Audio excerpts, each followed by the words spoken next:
सुवर्णबिन्दुरक्षोभ्यः सर्ववागीश्वरेश्वरः महारुदो महागर्तो महाभूतो महानिधिः। भगवान विष्णू हे सुवर्णाप्रमाणे निर्मळ आणि तेजस्वी ज्ञानाचे केंद्र आहेत. त्यांना कोणत्याही परिस्थितीत विचलित करता येत नाही. ते सर्व वाणी, ज्ञान आणि विद्येच्या अधिपतींचेही अधिपती आहेत. ते अनंत ज्ञानरूपी महासागर आहेत. त्यांच्या स्वरूपाची गूढता अथांग आहे. ते पंचमहाभूतांचे कारण आणि आधार आहेत. ते सर्व दिव्य ऐश्वर्य, ज्ञान आणि शक्तीचे अक्षय भांडार आहेत. कुमुदः कुन्दरः कुन्दः पर्जन्यः पावनोऽनिलः अमृताशोऽमृतवपुः सर्वज्ञः सर्वतोमुखः। भगवान विष्णू हे पृथ्वीला आनंद देणारे आहेत. ते अधर्माचा नाश करणारे आहेत. ते कुंद पुष्पाप्रमाणे निर्मळ आहेत. ते पर्जन्याप्रमाणे कृपावृष्टी करणारे आहेत. ते सर्वांना पवित्र करणारे आहेत आणि वायूप्रमाणे सर्वत्र व्यापून राहणारे आहेत. ते अमृत स्वरूप आनंदाचा अनुभव घेणारे आहेत. त्यांचे स्वरूप अमर आणि दिव्य आहे. ते सर्वज्ञ आहेत आणि सर्व दिशांनी सर्वांवर कृपादृष्टी ठेवणारे आहेत.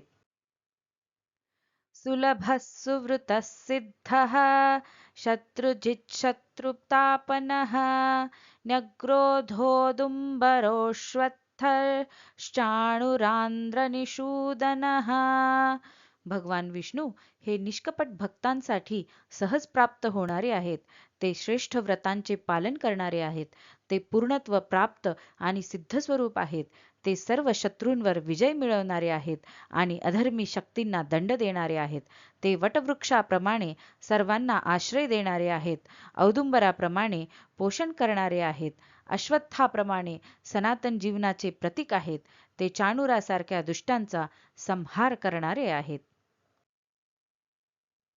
सहस्रार्चिः सप्तजिह्वः सप्तैधाः सप्तवाहनः अमूर्तिरनघोचिन्त्यो भयकृद्भयनाशनः।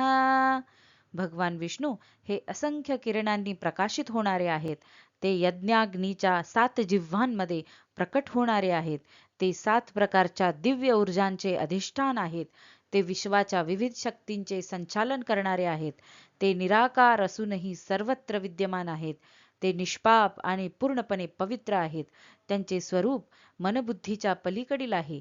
ते अधर्मींसाठी भय निर्माण करणारे आणि भक्तांचे सर्व भय दूर करणारे आहेत.